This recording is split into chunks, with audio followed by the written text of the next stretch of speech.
know, the views and opinions expressed during RealBlackTalk.com do not necessarily reflect those of the staff and management of CCTV, the Cambridge, the community, the television, anybody else.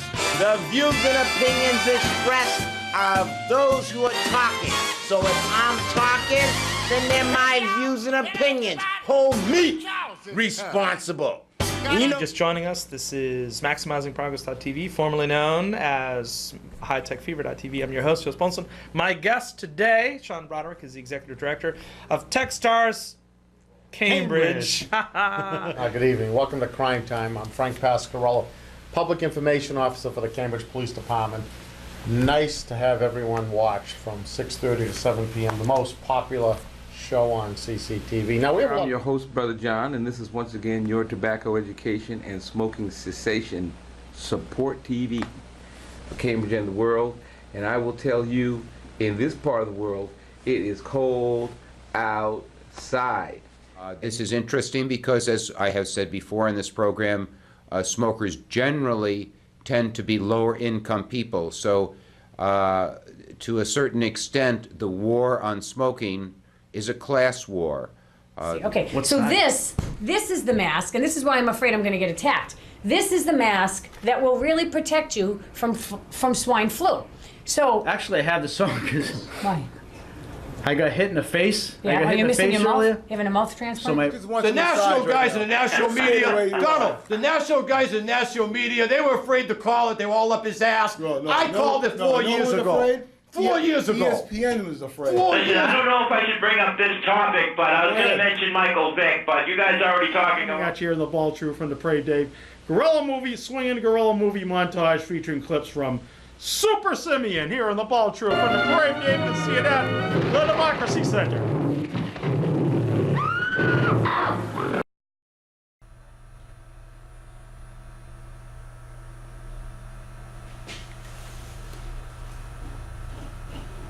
Human services is what influences the build out of the house, okay? So if we're talking about building walls, we're adding a roof, it could be things like mentoring, okay? It could be things like job skills, job training. Checking on education, right? Okay. Many people have some sort of structure already, and we want to apply these human services to give them the pieces of the material that they're missing to strengthen their structure.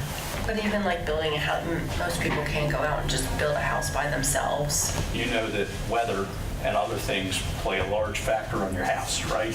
So you have also sorts of external influences. If you have your straw house, you're just fine. You have a house, your house is made of straw, but when the heavy wind comes, you know, you don't make it. Right. And it can be knocked over easily. Right. And what is, in that case, like, what is the wind, metaphorically?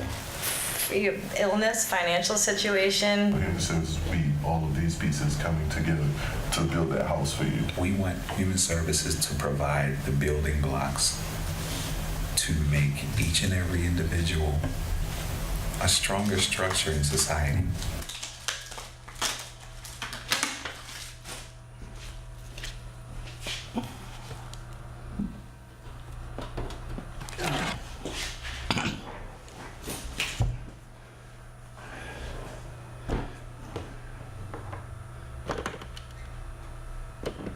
Hello and welcome to another episode of your Human Service News and Information. I'm Hassan Rashid, and you know it's always excellent here, excellent being here with you.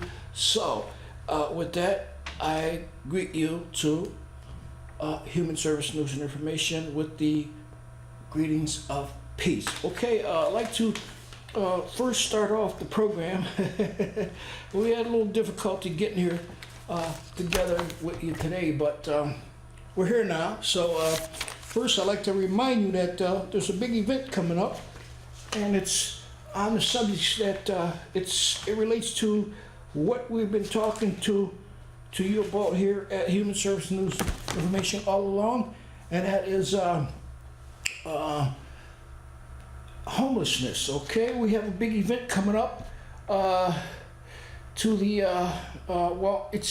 First, before I tell you where it's going to be at, I'd like to tell you that the title of this event that's coming up, and it's an annual event. I guess they've been putting this event on for about 3 years now, and it's called Next Practices Convening on Research, Policy, Practices, and Resources to End Homelessness. And that's been a big issue all year here, all summer at Cambridge with the recent Surrettes, et cetera, and this is another event. And I want to tell you that they're going to have a special guest at this event. It's entitled Next Practices Convening on Research, Policies, Practices, and Resources to End Homelessness. And they're going to have Federal Senator Elizabeth Warren, okay? So that's just one of the special guests that they're going to have from November 5th to November 6th at Harvard University. That's Next Practices Convening on Research, Policy, Practices, and Resources to End Homelessness. Thursday, November 5th, Friday, November 6th, 2:15, Harvard University. Okay, that's and this event is being sponsored by the American Roundtable to Abolish Homelessness. Okay, so the featured guest is going to be Senator Elizabeth Warren. Okay, our own Senator Elizabeth Warren. So that's Friday, November 5th to 6th, Harvard University, and this is also sponsored by the Allen Getty Foundation and our own Philip Brooks House Association at Harvard University, American Roundtable to Abolish Homelessness, and other sponsoring groups. So this is a two full day event of ideals and inspiration. Thursday, that's November 5th to Friday, November 6th, Harvard University. And host is Philip Magnano of the American Roundtable to Abolish Homelessness. So the next practice to end homelessness, convening on research, policy, practice, and resources to end homelessness. So you're invited to join and learn from a national faculty of experts about what's working to end homelessness, the research on evidence-based practices, promising practices, and emergency practices, and the effective tools to screen vulnerable individuals for Housing First and the nation's first state social impact financing initiative targeted to chronic homelessness and now achieving results in Massachusetts, and new research and practices for homeless young adults.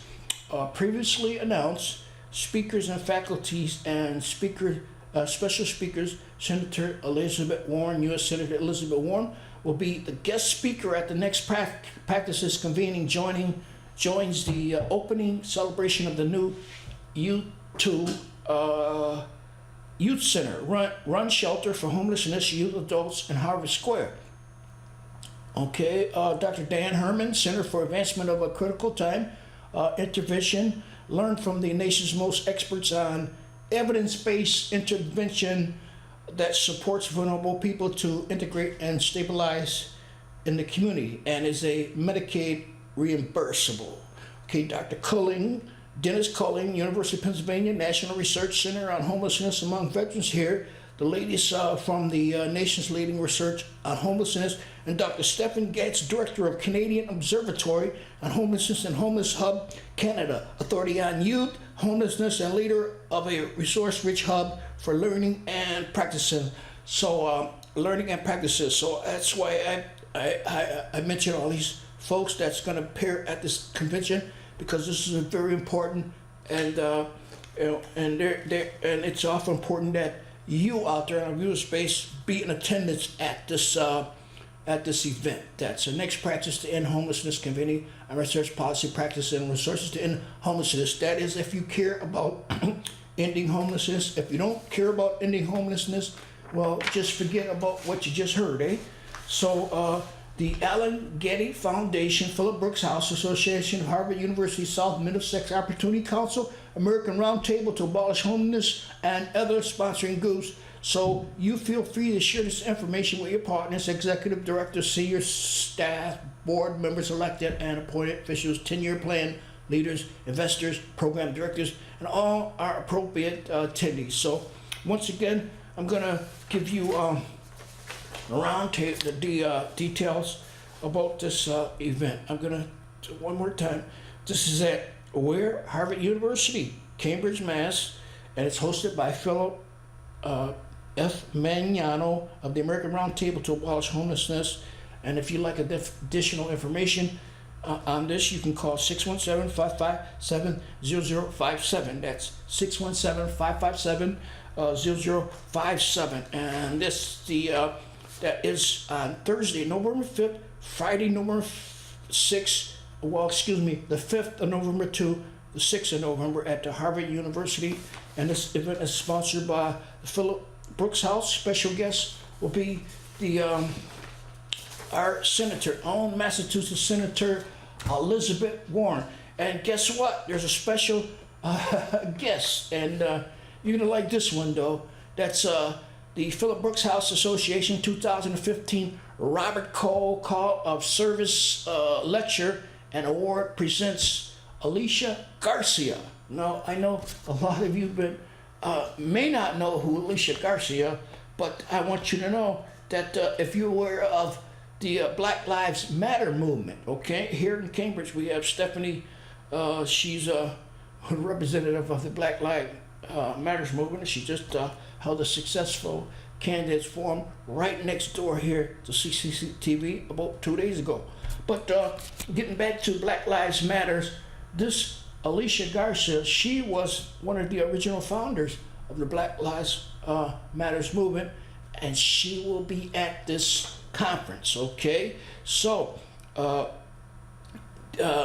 and everybody's thrilled to announce the Philip Brooks House 9th Annual Robert Cole's Call of Service Lecture and Award will honor Alicia Garcia of the National Domestic Workers Alliance, co-founder of, like I've been telling you, Black Lives Matter Network.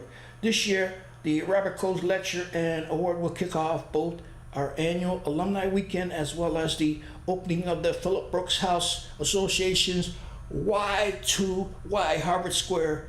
And that's the youth center. That's they're just getting ready, preparing right now to get ready.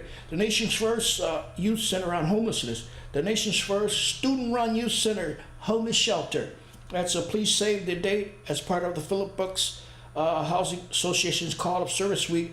We're spotlighting Jen, John, Sarah, Connie, Ashley, Kelvin, and Shao, who spends their weekends with Chinatown citizens, teaching civics to Chinese immigrants preparing to take a naturalization examination. We're happy to celebrate the courage of young people committed to social action and what will you deserve dedicate yourself to. So, from the 5th to the 6th, once again, I'd like to remind you that at the next practice convening on Research Policy Conference, Practices and Resources to End Homelessness, November 5th to 6th at Harvard University. You have special guest Senator Elizabeth Warren, and you will also have one of the co-founders of Alicia Garcia of the Black Lives Matter movement, and there's going to be much, much more. So if you'd like to attend that event, I'm going to share some information how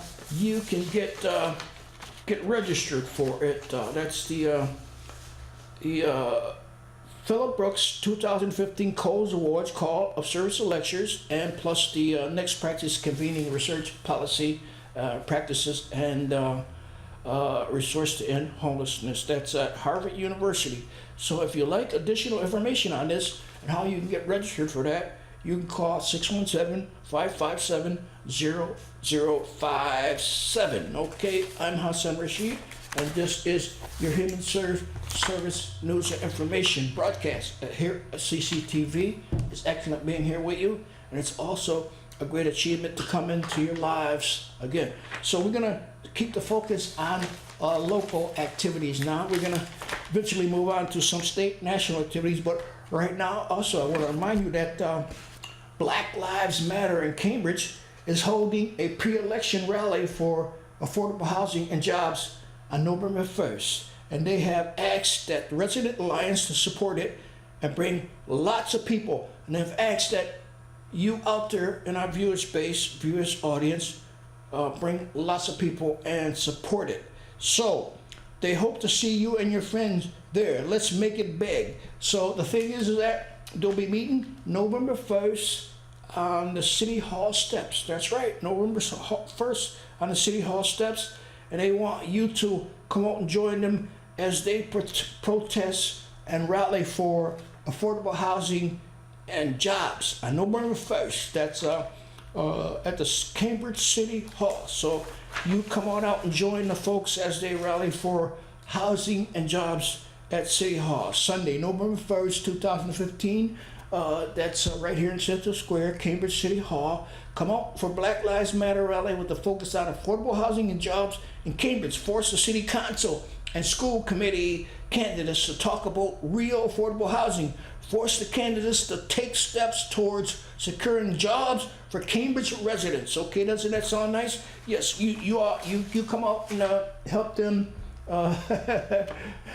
do that. Okay. A little technical difficulty, but going back.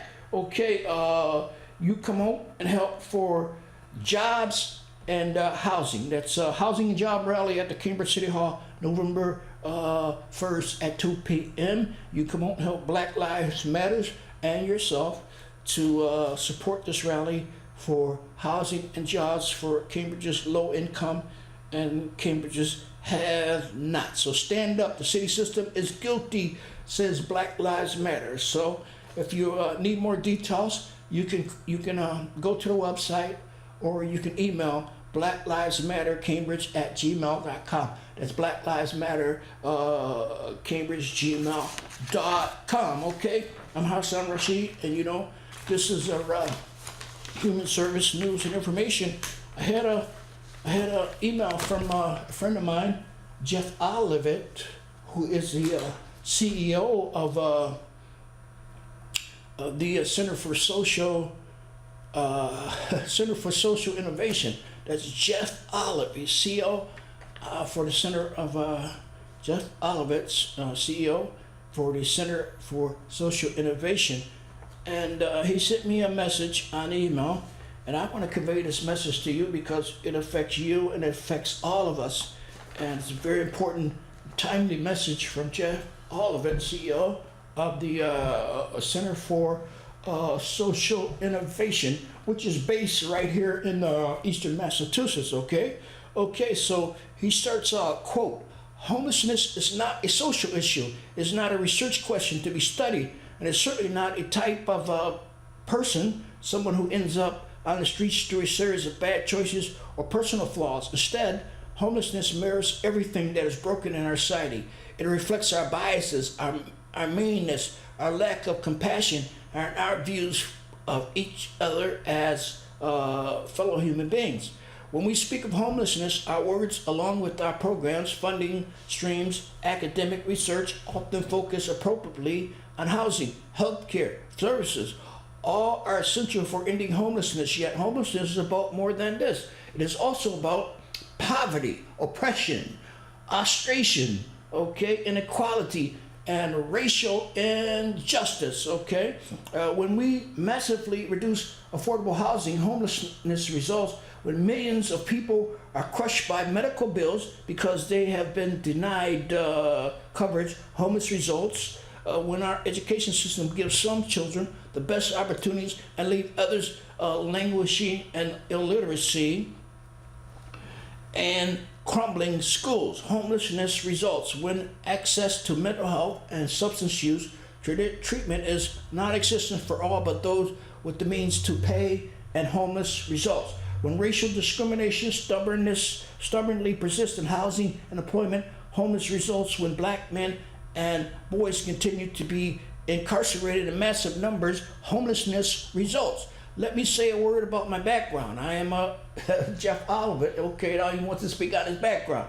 Jeff, quote, he says, "I am a white male. I have benefited from every ounce of white male privileges our country offers, and I am the right person to speak with an authority about racism and oppression. Probably not. And yet, if white men remain silent, we will never fully address racism in our society. With the context of our country depth, complicated and painful racial history, homelessness has emerged on the national landscape, and homelessness is inextricably linked to poverty and racism.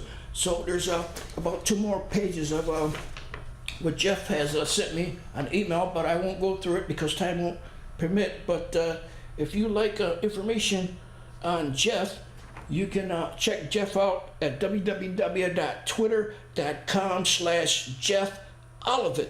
And he is the CEO of the Center for Social Innovation.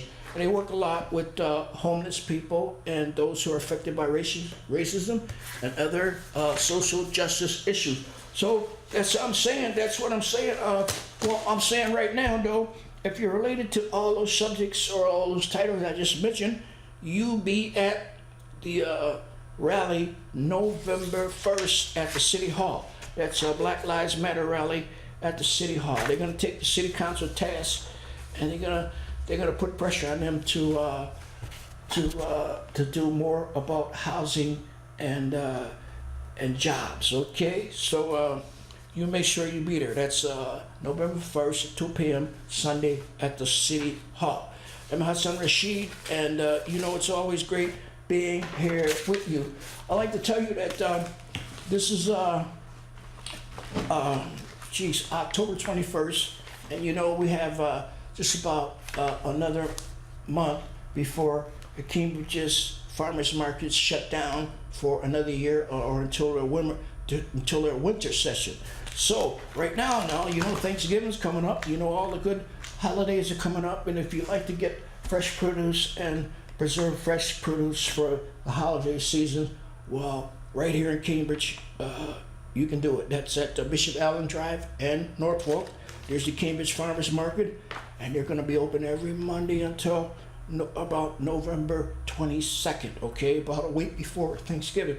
So you get on over there and make sure that you exploit the privilege of having fresh produce. There's nothing like fresh homegrown produce, okay?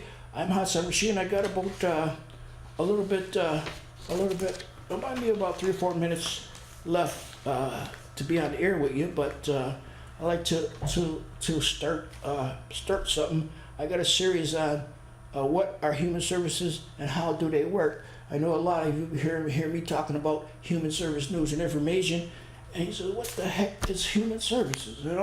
Well, I'm gonna start presenting a series of presentations on what human services is, so to better form you out there in our builder space on human services and what they are and how they should be addressed or affected in the community. Okay, right now I'm going to give you a little bit of what I'm talking about. And the title of this little presentation on human services is titled, What are Human Services and How Do They Work? Okay? When first asked to define human services, people struggle to come up with the definition and draw limited associations. Human services are a cognitive whole, okay? A large portion of the public is unfamiliar with the term human services. And when asked to define or explain the term, most people are simply stumped, okay? When people are pushed to fill in this cognitive hole about human services, they fall back on the following models of service provision. Okay, human services are direct services. Americans assume the human services are exclusively about the provision of direct services. They do not associate human service with the advocacy or prevention that members of the field stressed as essential part of human service work. Okay, human services are charity. There was a common assumption that human service work is about individual acts of kindness given to poor people in times of acute crisis. However, support, particularly financial support given to people in need, is thought to have a corrupting influence on their motivation to become self-sufficient, leading to a problematic cycle of reliance. According to this logic, the more money that is given to people, the more dependent they become. Therefore, increased funding to organizations providing such services is understood to lead to more dependency. And this, ironically, is exacerbated poverty when coupled with the understanding that well-being is primarily about being self-sufficient. Human service work is sometimes seen as undermining individual well-being. Okay, human service should provide the basics, but only temporarily. Americans share an assumption that human service should only provide for people basic or essential needs. Recipients who acquire extras are seen as working the system, which becomes evident of corruption in the system as a whole. Furthermore, people reason that the longer the basics are provided, the more dependent a person will become. Therefore, people stress the service should only be provided on temporary basis. Okay, so next time we're gonna, okay, all right, okay, another temporary technical problem. But okay, getting back to that, furthermore, a person reasons that the longer the basics are provided, the more dependent a person will become. Therefore, people stress that services should only be provided on a temporary basis. Okay, next time we're gonna continue that, but right now the time is limited now and doesn't permit for us to go on any further. So next time you can expect another take on this entitled, How Do We Improve Well-Being? Okay, so I'm Hassan Rashid, and once again I'd like to remind you of the upcoming conference at Harvard University on the 5th and 6th, featuring Senator Elizabeth Warren and one of the founders of